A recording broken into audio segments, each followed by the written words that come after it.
talking to the okra mug. I was like, what's going on? I was trying to think of what I wanted to say, and then Corey sticks a okra pot in front of me. It's a microphone. It's an okra mug. It's the newest thing. Yeah. I was like, what? I didn't know if she's trying to show me something. So Corey obviously is working up some okra for us. We're in okra heaven this time of the year. I'm getting ready to make a pie. I'm going to share with you how to make it. It's funny, I've only made this pie one time, and I did not care for it. So I never made it again. So I'm making it today. Why am I making it today? Well, last week I had the great fortune to talk with one of my dear friends, Jim Cassida, about his most recent book, Fishing for Chickens. I have a video coming up, a whole interview about that book, so you'll be able to see what we talked about, find out more information about the book, and all that. It's wonderful. But he also, that day, he brought me, I don't know, Corey, how many, like maybe several gallons of Scuppernong grapes from his house. They are so good. Me and Corey's eat them until our mouths are sore. Mine is, at least. It's all that tannin in them. But they are so good, I can't quit eating them. In his book, lots of different recipes. More than recipes, though. It's just like information about the foodways of the Smoky Mountains, which of course is in Appalachia. So a lot of people all over Appalachia would identify with it. It's a fantastic book. And again, you'll want to make sure to watch that interview to hear more about the details of it. But he has a recipe for Scuppernong pie. And although the one I tried years ago, I can't even remember where I found the recipe or anything about it. It was grape pulp pie was the name of it, which is very similar. It's kind of the same thing. But I just didn't care for it. But these grapes are so good. And then, of course, I trust Jim's judgment. So I'm going to try that pie today. So it is Scuppernong pie. And I'm going to go over kind of his directions first before we get started. So it says you need 3 or 4 Scuppernongs or muscadines. Then he's got in parentheses, because I'm not good about grapes either. Scuppernongs are green or golden in color, while muscadines are dark red or purple, although the terms are often used interchangeably, so it gets confusing. 1 cup of sugar, or slightly more if needed. These are really sweet, and so I don't think we need any more than that. 2 tablespoons of cornstarch, 3 tablespoons of butter, ground cinnamon or apple pie spice. I don't have any apple pie spice, so I've got some cinnamon. And I think that's just to taste, because he doesn't give any kind of measurements for that. And then a pastry for a 2-crust pie. So preheat oven to 300. Wash grapes. We've done both of those. Use 2 medium-sized enameled saucepans. Of course, any pans, any pots or bowls would work. Squeeze pulps into one and place the hulls in the other. Cover hulls with water. Cook until tender and then drain. Cook pulp until soft enough to run easily through a sieve to remove seeds. Add to hulls. Mix sugar and cornstarch. Add Scuppernong mixture and dot with butter. Sprinkle with spice. Pour into pastry-lined pie pan. Cover with strips of pastry and bake until golden brown. So that's what we're going to try to do. Now, usually I make my pie crust, but today I'm in a hurry. I've got a lot to do, so I didn't make them. Last week or maybe the week before, Granny had me get her some of those like rolled up pie crust that comes. Pillsbury, I think, makes them. Maybe some other people. And so while I was getting hers, I get her groceries every week. I thought, well, I'll just get me some just in case. So I had those in the refrigerator. So that's what I'm using today. I've already got the bottom one put in my pie plate, and then I'll use the other one just to cut into strips for the actual pie. So now I'm just going to start working up the grapes by getting that wonderful pulp out. Really, you're just separating the pulp from the hull.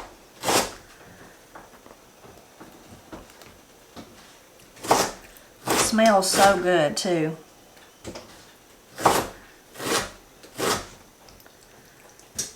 Corey, I might have Corey come help me with this little part if you can stop in your okra production. Get the slime. I'm tempted to eat every one of them is my problem. So some of them are more ripe than others, and you can just kind of squeeze on them and it'll separate easy for you. If not, you can just kind of pierce a little place with your thumb, or you could get a knife, would work good too. And then just once you have a little hole, Corey's going to get her a knife. once you have a little hole started, the pulp easily comes out. I don't see the knife I want. Corey's got a favorite knife she's hunting. It's got butter all over it. Oh. That's okay. What's I'm gonna do? I wanna just like make a hole, I don't know. I don't like the anticipation that it might just Squirt on you? Yeah. I'm not worried about my clothes, You need an apron. Yeah. Ooh, I brought that one back with me. Don't they smell so good? They smell real good. I just want to eat them's my problem. And I've already eaten so much my mouth's sore. I know what you mean. These are really good. I don't really recall having these before. Well, I've never had any this good. I mean, I've had the I want other to start grapes, on my agenda for next year is please, Jim, tell me exactly what kind of grapevine to buy. Yeah. Boy, I got all kinds of baby hair, y'all. Corey's got some horns sticking up. I do. Oh, well. Woo! That one did what you was afraid of. Squirted way over there in the Yeah. refrigerator. I just don't like the anticipation. I scare easily. It's okay if it feels kindly soft. Yeah. I think it'll be fine. It smells fine, so. Oh, they smell so good. Just the freshest, sweetest smell. Yeah, fresh and sweet's how I'd describe it. They're like really jelly-like. I like that. Look at all that juice. I know. These are juicy. Was thinking I was looking at Christmas list yesterday. Just, I mean, it's September. I know. You know? Christmas will be here before you know And it. I gotta, I'm just that kind of person. I want to have like lists for things, and that's what helps me stay organized and not get overwhelmed with stuff.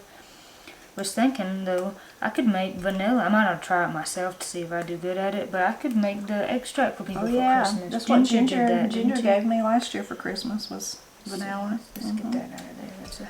Yeah.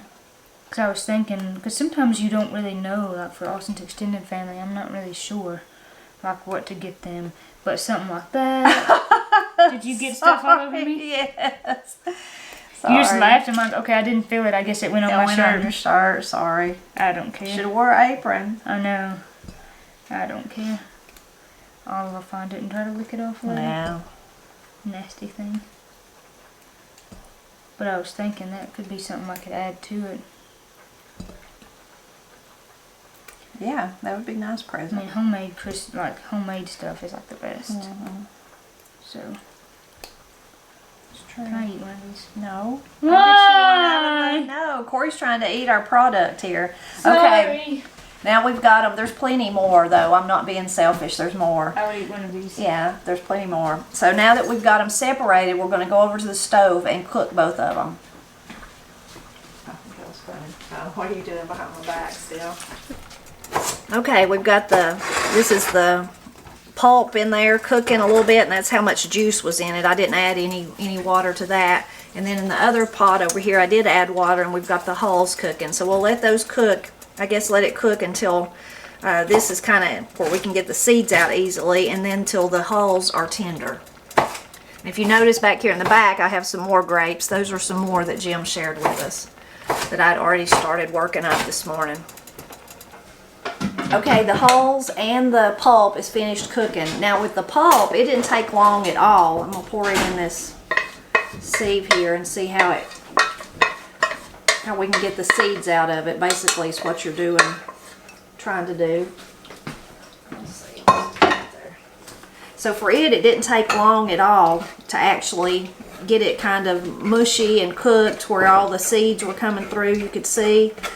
But with the hulls, I kept just tasting them. I think maybe that time before when I made a grape hull pie, that might have been my problem, that I didn't cook them long enough, and that they weren't tender, and that's why I didn't like the pie. So we kept tasting them, Corey and I, and we let them cook for about 30 minutes, and so they are pretty tender now. This part of it though, the insides of the grapes didn't take near that long.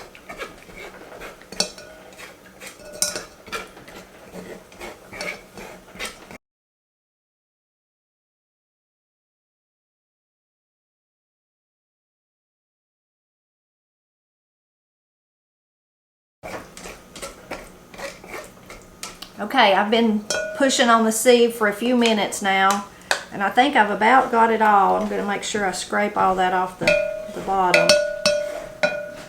So I'm left with mostly just the grapes from the inside. I'm wondering if I could plant the grapes. Can you start grapevines like that? I don't know. I'm definitely going to try. You can leave a comment and tell me. I've never researched anything like that. The grapevines that we have, excuse me, we bought as, you know, they come already as a plant. So I don't know anything about starting them from seeds. I'm sure that may be a process that is too complicated to work, but you never know. So now I just need to drain the hulls.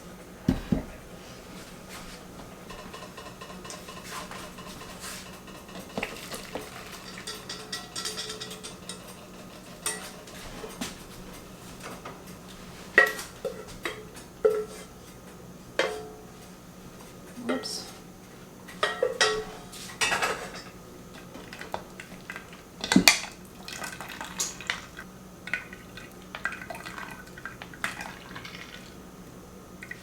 Okay, I'm not pressing too hard, but just enough to get some of the liquid out since I did cook them in water.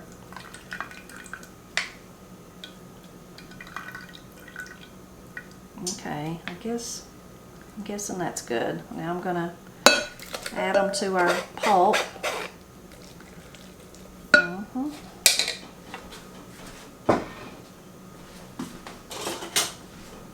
Now we just need to mix the rest of the ingredients in. I better go back over the recipe though, since I've not actually done this one before. Okay, yeah, I think we're good. So we're going to add our cup of sugar.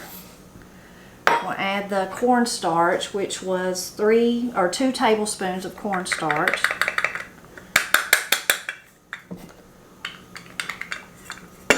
Actually, I'm going to swap out my wooden one for this one.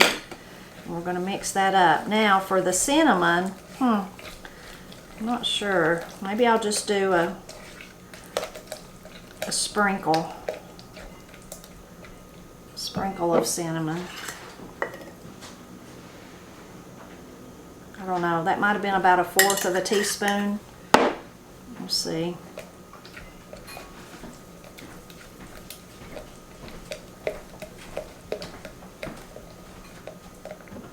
And we're ready to add it to our pie shell.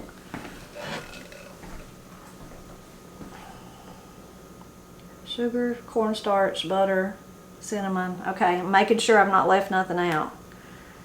Looks pretty. Looks sort of like apples, or maybe that's just the cinnamon making me think about it. Think about apples. And Corey, you can help me with this next part. Let's see. Scoot it back and get our other pie shell.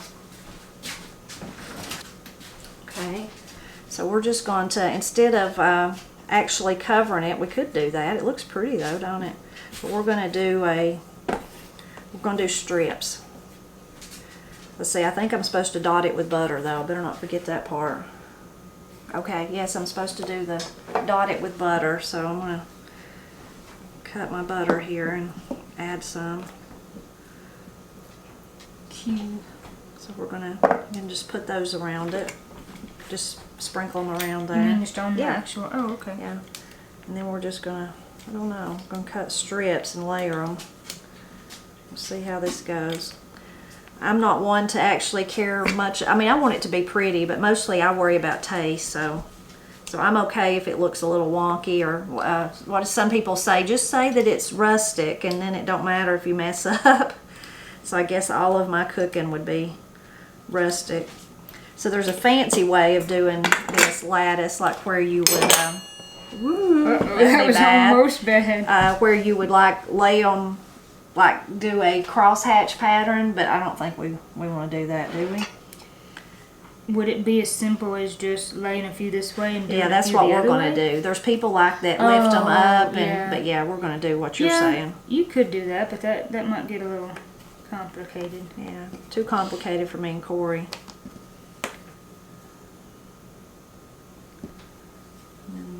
One more or two more that way. How many do we have? We need to use them all, I guess. Oh, that's a little bitty one. That's all right. So how many is this? 1, 2, 3, 4, 5. 1, 2, 3, 4, 5, 6. now So let's that's about right. Start going Yeah, this start. way, and we're gonna have to do something with the edges, but we'll figure Yeah. that out. Oh, this is gonna be pretty. Yeah. That one's big. And we kind of got 2 little ones. Can I lift it up and let you put one under there? Yeah, maybe. Oh Lord. Hold on. All you expert pastry people are dying probably from me and Corey, but it's okay. That'll kind of work. We just don't. I don't know. I don't know. Yeah, I don't know. We just don't about want that. to waste it. Yeah, let's make this one a little. Oh, Hey, you fit in there maybe. maybe. Now just stick that in across the top somewhere. We could make us a little. We could do a Katie, make a design of some kind. Oh my god.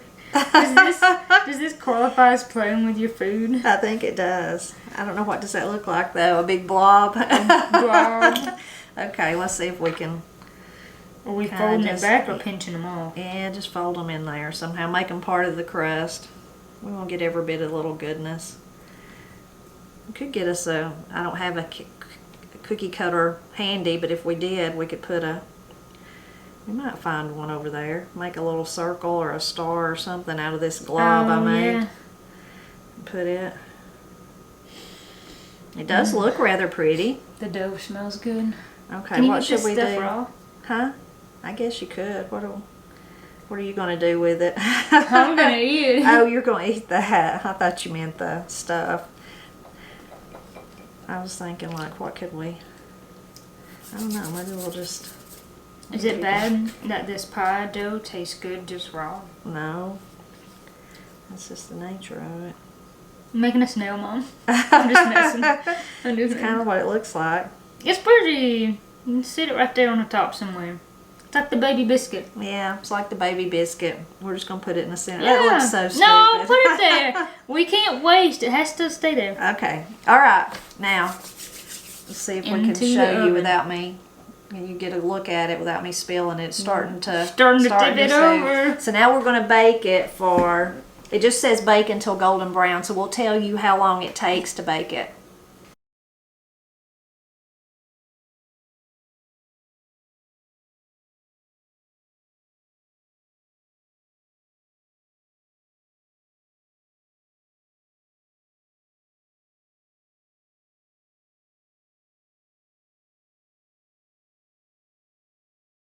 So got the pie out of the oven and we've been letting it cool and it did turn out pretty. Our little funny circle thing kind of looks like we tried for a flower or something. Some of our edges that we left kind of come loose, but I still think it's pretty. Now we're going to cut it though and see what it tastes like. I hate to cut my little rose thing. And I'm terrible at cutting pies. I'm not a good pie cutter. Smells really good, don't it, Corey? Mm-hmm.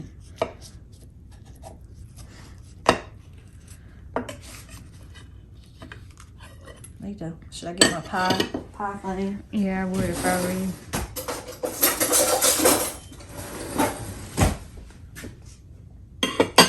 Might have got us a really big piece. It looks good. It's a little bit runny, but not too bad.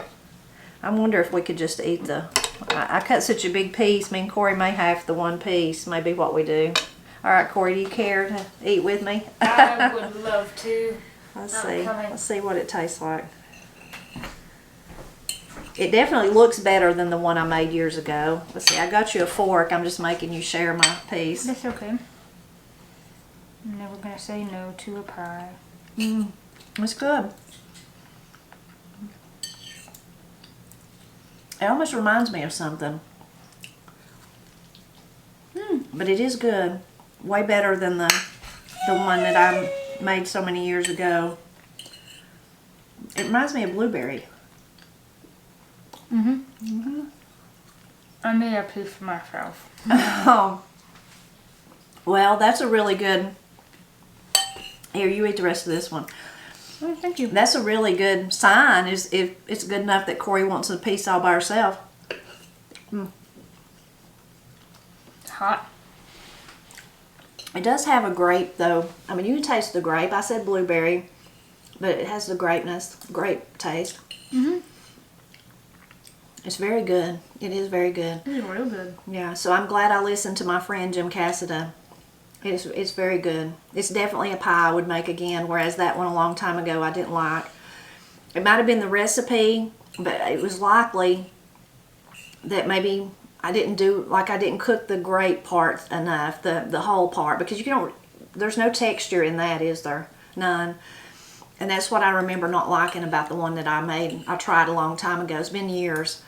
Was that I could still feel the texture and I didn't like it. So I probably just didn't cook them enough. And the recipe might have even not told me to. It might have thought that recipe might have been like all the cooking was done in the oven. So this cooking them on top of the stove, I guess, really ensured that those were tender. Because you don't even notice them. You can't even tell. Just like eating any other kind of berry pie. Yeah, it's very good. Very good. Corey's going to run off with it. Won't be too long, and Corey's still got her horns. Won't be too long till Matt will be home for supper, so I've got a good dessert for him. So we hope that you enjoyed seeing how to make the Scuppernong pie from Jim Cassida's wonderful book, Fishing for Chickens, a Smoky Food Memoir. He grew up in the Smoky Mountains. And please do, later in this week, I'll be sharing that video with Jim so you can find out more details of the book and hear from him. I'll put the link in the description below. I'll put the link to this book so you could go ahead and buy it. But then, of course, we'll share all that information again in the interview, which I hope that you watch because you will enjoy it. He's great, isn't he, Corey? Mm-hmm. Corey was there. Corey was there helping me film it, so it turned out really well. As always, we hope that you'll drop back by often, help us celebrate Appalachia, which is a wonderful, good eating like this, right, Corey? My car, you can't have it.